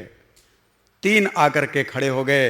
अब यह जगत सिया राम के रूप में साधक के हृदय में प्रतीत होने लगा। अब जब यह जगत प्रतीत होने लगा साधक के हृदय में, तो अंतिम स्थिति है भक्ति की, और वह भक्ति रूपी सीता, भक्ति रूपी सीता से ज्ञान रूपी ब्रह्म प्राप्त हो सकता है। इसलिए भाव रूपी भरत से भक्ति रूपी सीता, और भक्ति रूपी सीता से ज्ञान रूपी राम, ये चार जोड़ियां हैं। राम, सीता, भरत, मांडवी, लक्ष्मण, उर्मिला और शत्रुघ्न, श्रुतकृति, ये चार साधक के अंदर की दशा है। यह तत्व की बात है। अब चारों भैया आए, आरती पूजन होने लगा। चारों बहुओं को अपने अपने घर में, अपने अपने रनिवास में पहुंचाया गया। अब तो बात आती है मुंह दिखाई वाली बात। मुंह दिखाई, और मुंह दिखाई भाई राजा के पुत्र वधू की मुंह दिखाई है, तो हल्के फुल्के में होनी नहीं चाहिए। ऐसा कहा जाता है कि माता कैकेयी ने सीता जी का जब मुंह दिखाई, सीता जी का मुंह देखा, तो कनक भवन दिया, सोने का महल बनवा करके दिया, पहले से ही बनवा रखा था।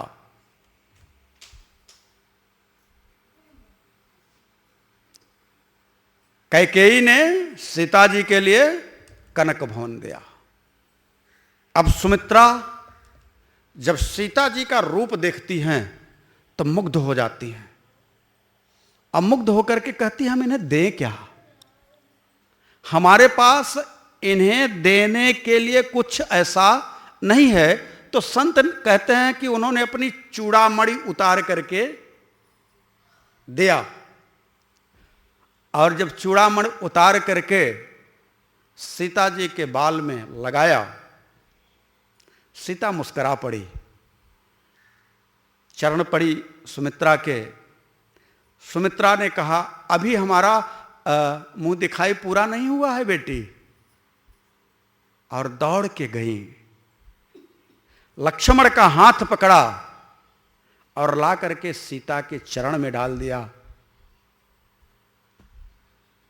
ये तेरी मुंह दिखाई है, ये साये की तरह तेरी रक्षा करेगा, तेरे आगे पीछे रहेगा।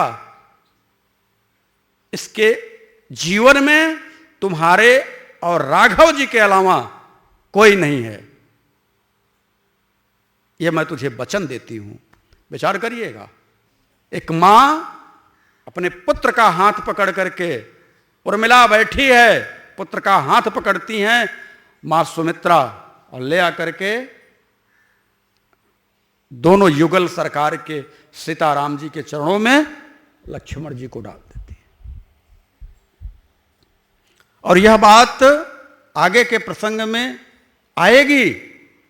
जब लक्ष्मण जी को डाल दिया है, और आगे के प्रसंग में आएगी कि जब राम जी वनवास जाने लगते हैं तो लक्ष्मण जी रो करके कहते हैं, मोरे सबई एक तुम स्वामी, मोरे सबई एक तुम स्वामी, दीन बंधु उरयंतर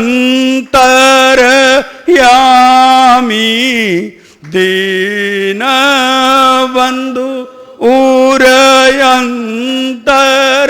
यामी। विचार करिएगा, मां सुमित्रा ने हाथ पकड़ करके युगल सरकार के चरणों में लक्ष्मण को डाल दिया है। इसलिए बन जाते समय लक्ष्मण जी मां के पास तो जाते हैं और कहते हैं मैया मुझे बन जाना है, आदेश। मैया ने कहा कैसा आदेश, मैंने तो तुझे दे ही दिया है, बस आदेश की कोई बात ही नहीं है, मैंने तो तुझे उपहार में सीता की मुंह दिखाई में दे दिया है। अब बारी आती है कौशल्या की। कौशल्या जब सीता का मुंह देखती हैं तो तो संत कहते हैं कौशल्या भाव विभोर हो जाती हैं। कोटि कोटि कामदेव भी सीता की सुंदरता को देखकर लजाते हैं, इतनी दिव्य है। अब कौशल्या विचार करने लगी कि इनको मैं संसार का क्या दे दूं, जो भी दूंगी इनके लिए कम होगा। तो संत लिखते हैं, आप सबको मैं कहना चाहूंगा, संत लिखते हैं कि खोज आई कौशल्या विचार बड़ी हौसला से। खोज आई कौशल्या विचारी बड़ी हौसला से, बहु अनुरूप कोई वस्तु ना लखाई है। खोज आई कौशल्या विचारी बड़ी हौसला से, बहुरूप कोई वस्तु ना लखाई है। तब लागी चित चिंता क्या दूं मैं निछावर में। तब लागी चित चिंता क्या दूं मैं निछावर में। सियासी बहू को नेग परी कठिनाई है। ऐसी सुंदर बहू को कौन सा नेग दे दूं। कछु नाही पाई तह सिय समुताई जोग।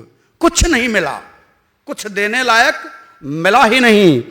कछु नहीं पाई तह सिय समुताई जोग। निकट बुलाई नील मणि रघुराई है। किसको बुलाया? राम जी को। नील सरोरुह नील मणि, नील नीलधर श्याम। निकट बुलाया, राम को बुलाया। हाथ रघुनाथ गहि दिन सिय के हाथ मई। हाथ रघुनाथ गहि दिन सिय के हाथ मई। ये ले बहू तेरे मुंह की दिखाई है। ये ले बहू तेरे मुंह की दिखाई है। राम जी का हाथ पकड़ा और मां सीता के हाथ में हाथ दे करके बोली, बेटी ये मैंने तुझे अपने राम को दे दिया। अब इससे बड़ी मेरे पास तुझे देने के लिए कोई और कुछ नहीं था, इसलिए मैंने तुझे अपने राम को ही दे दिया। बार बार मैं कहता हूं, समर्पण समर्पण ऐसा हो कि मेरा राम मेरा अपना ऐसा हो कि जरूरत पड़े तो मैं उस पर अपना सब कुछ दे सकूं और उसे किसी को दे सकूं। किसी को देने का मतलब किसका? जो उसका पात्र हो, लेकिन प्रेम ऐसा हो, समर्पण ऐसा हो कि सचहू का मेरा राम। हम क्या करते हैं, राम राम कहते हैं और राम राम कह करके इति कर लेते हैं कि हमारी पूजा हो गई। अगरबत्ती दिखा देते हैं, धूप बत्ती दिखा देते। अच्छा सच सच बताओ आप लोग, पूजा कभी मन से हुआ? संसार के काम आप मन से करते हो। पूजा करने के लिए आपको अगर मंदिर में, अगर आपके घर में मंदिर है, अगर पूजा करने लगते हो तो 500 काम आपको दिखाई देता है। आप पूजा को प्यार से नहीं करते, हमेशा आपकी चालाकी आपके साथ जुड़ी रहती है। और ध्यान रखना कि जब तक आप चालाकी जगत से करते हो तब तक तो ठीक है, लेकिन वही चालाकी अगर जगदीश से शुरू हो गई आपकी तो समझ जाना फिर आपका इस जगत में कोई पालनहार नहीं है। इसलिए एक ही मिनट सही, एक ही मिनट सही, 1 मिनट लगेगा। हे गोविंद, हे माधव, हे मुरलीधर, हे राघव, हे मेरे राम, मुझे अपना बना लो प्रभु, मुझे अपना बना लो प्रभु, मैं आपका ही हूं प्रभु। स्मरण कराओ प्रभु को, मैं आपका ही प्रभु, मैं आपका ही हूं। इस माया के प्रपंच में आकर के मैं भटक गया हूं। मैं था तो आपका, लेकिन मैं भटक गया हूं। हे नाथ, मुझे अपना बना लो। बस इतना अगर आपके मन में आ जाए तो बाबा मानस में कहते हैं, मन क्रम बचन छाड़ी चतुराई। मन क्रम वचन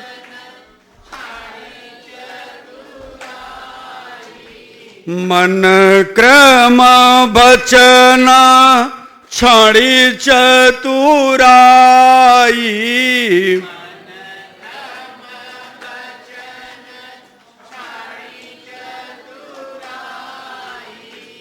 भजत कृपा करी है रघुराई।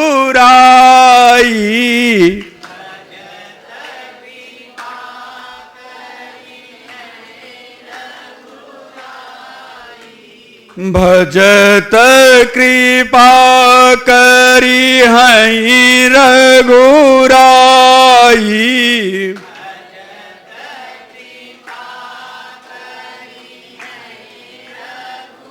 बस मन कर्म और वचन से चालाकी छोड़ दो। और चालाकी तो हमारी इतनी है कि हम अपने सगे भाई से भी जबरदस्त कर देते हैं। खाली बस देख ले कि हमारे दिमाग से थोड़ा सा उसका कम है क्या, या सीधा साधा है, तो हम कर देते हैं। मैंने सुना है कि दो भाई थे, माता पिता चले गए। बड़ा भाई बुद्धिमान था ज़्यादा, छोटा भाई भी बुद्धिमान था, लेकिन भैया की अपनी इज्जत करता था। अब हुआ क्या कि जब माँ बाप चले गए तो भाई ने कहा, उसकी पत्नी ने उसको सिखाया कि सुनो, कह दो छोटे भाई से कि अलग हो जाए।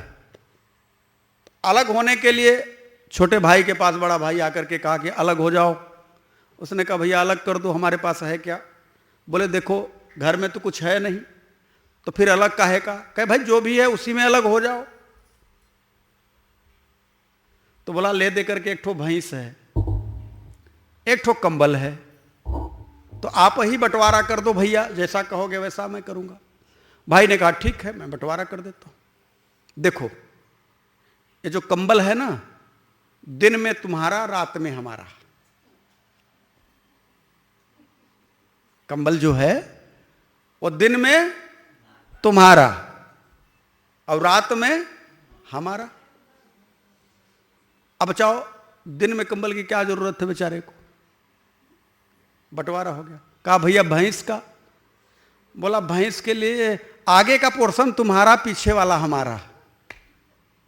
आगे का तुम्हारा, पीछे का हमारा। अब वो क्या करे, दिन भर कंबल लिए रहे। अब भैंस को आगे वाला तो उसको खिलाना चाहिए, तो ले जा करके चराए। दिन भर चरा करके जब आए और शाम को भैया अपना पीछे वाला पोर्शन दूहले। बड़ा हैरान परेशान ठगासा रह गया, किसी काम का नहीं। और चालाकी तो उसके भौजाई की थी, लेकिन उसकी पत्नी बड़ी सत्संगी थी, छोटे वाली की। वो जा करके अपने गुरु से बोली कि गुरुजी ऐसी ऐसी स्थिति है, भैया ने बंटवारा किया है, भैंस का आगे का हमें दे दिया है, पीछे का अपने ले लिया है। कंबल का बंटवारा किया कि दिन में हम रखें और रात में वो लेकर चले जाए, हम लोग ठंडी में मरते। गुरुजी ने कहा घबराओ नहीं, ये मंत्र ले लो और जाओ। अब दूसरे दिन वह पत्नी गई, अपने पति से बोली कि गुरुजी ने ऐसे कहा है। रात भर जैसे एक कंबल ओढ़ करके भाई ने दिया कि ले कंबल तुम्हारा आज दिन का, वो ले जा करके एक बड़ी नाद थी उसी में डाल दिया। शाम तक निकाला नहीं, सूर्यास्त होने लगा तब निकाल करके रख दिया। बड़े भाई ने कहा अरे लाओ कंबल, शाम हो गई है, शाम को हमारा। बोले हाँ हाँ वो है, रखा है, ले जाओ। अरे ये क्या किया तुमने, भिगो दिया। कहे भाई दिन में हमारा, हमारी जो मर्जी होगी वो करेंगे, अब रात में आपका, अब अपना देखो। अब रात भर तो ठिठुरे आनंद ले रहे थे कंबल का। सवेरे भैंस लगाने जैसे ही बैठे पहुंच गए आगे डंडा लेकर के, लठ लेकर के। और जैसे ही भैंस लगाने वो बैठे, मुंह पर एक लठ मारा, अब भैंस बिदक गई। तो कहा ये क्या कर रहे हो? कहा आगे वाला मेरा, पीछे वाला है आपका। हम आगे वाले में चाहे जो मन हो वो करें, पीछे वाले से आपसे मतलब, आगे वाले से हमसे मतलब। तो चालाक की चालाकी भी संत के पास जाने के बाद उसका समाधान निकल जाता है। इसलिए जीवन में जिसके गुरु नहीं उसका जीवन शुरू नहीं। इसलिए मैं कहना चाहता हूं कि हर समय गुरु कृपा से राम कथा को सुनो, जानो, मानो, हृदय में उतारो। गोस्वामी तुलसीदास जी कहते हैं, सिय रघुबीर बिबाव जैस्र प्रेम गावहि सुनहि, तिन कहूँ सदा उछाव, मंगलयात नय राम जैसे। राम सिया का विवाह संपूर्ण हुआ, आज बालकांड संपूर्ण हुआ। अब अगले सत्र से हम सभी अयोध्या कांड में प्रवेश करेंगे। अयोध्या कांड अपने आप में एक पारिवारिक कांड है, लेकिन उसमें भी सत्संग 20% तत्व के रूप में निहित है। हम उसके भी बीच बीच में आप सबसे चर्चा करेंगे। आइए थोड़ा सा हम लोग गुनगुना लें। देहांत काले तुम सामने हो, मुरली बजाते मन को लुभाते।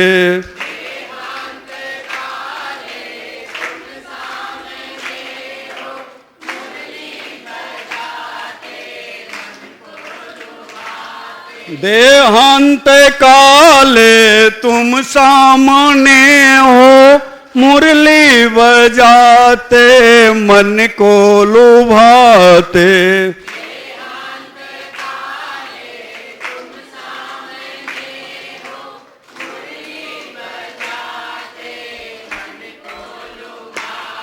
यही गीत गाते मैं तन नाथ त्यागूं, यही गीत गाते मैं तन नाथ त्यागूं। हे नाथ नारायण वासुदेवा, यही गीत गाते मैं तन नाथ त्यागूं। हे नाथ नारायण, यही गीत गाते मैं तन नाथ त्यागूं।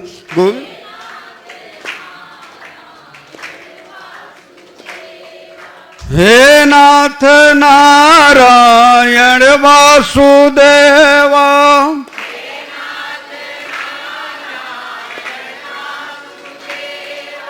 हे नाथ नारायण वासुदेवा।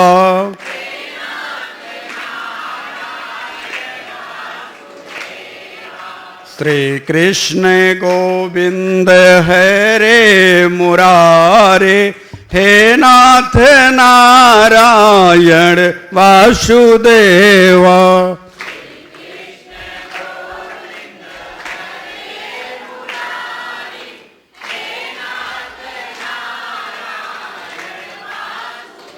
जब जीवन में प्रभु का मिलन न हो पाए तो यह आस बना करके जरूर रखना और रोज रोज कहना कि देहांत काले तुम सामने हो।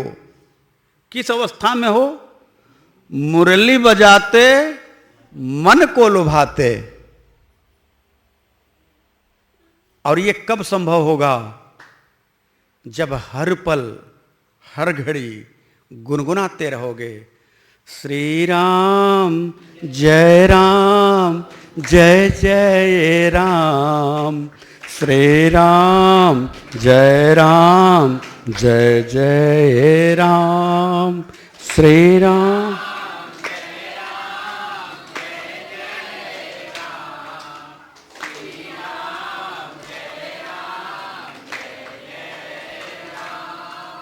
श्री राम जय जय राम, श्री राम जय जय राम।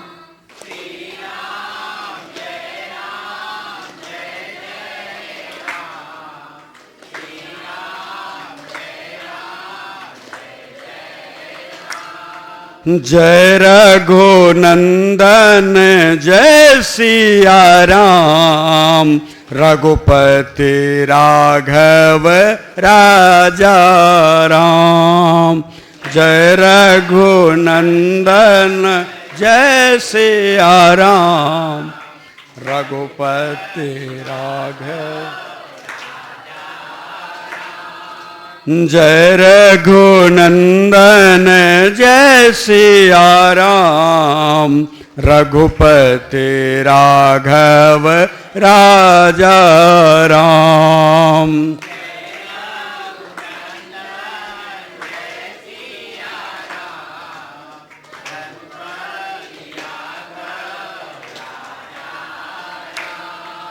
श्री राम जय जय राम, श्री राम जय जय राम।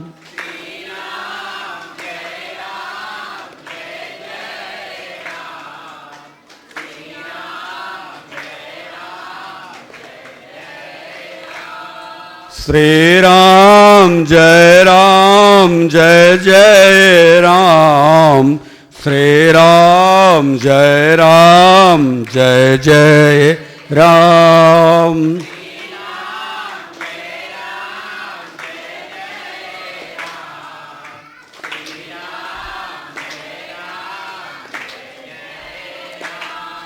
जय रघुनंदन जय सीताराम, श्री राम जय जय राम।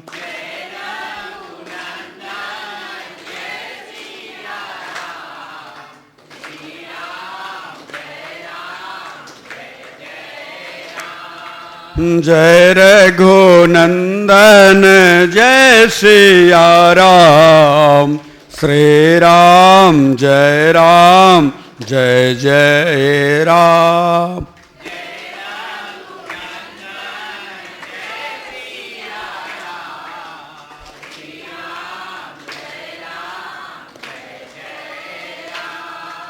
रघुपति राघव राजा राम, श्री राम जय जय राम।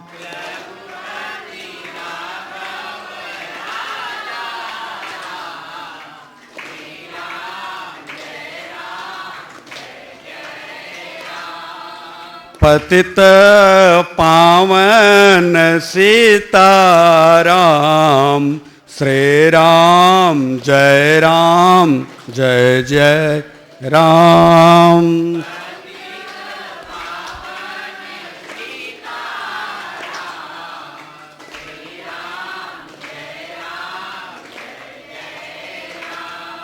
श्री राम जय जय राम, श्री राम जय जय राम।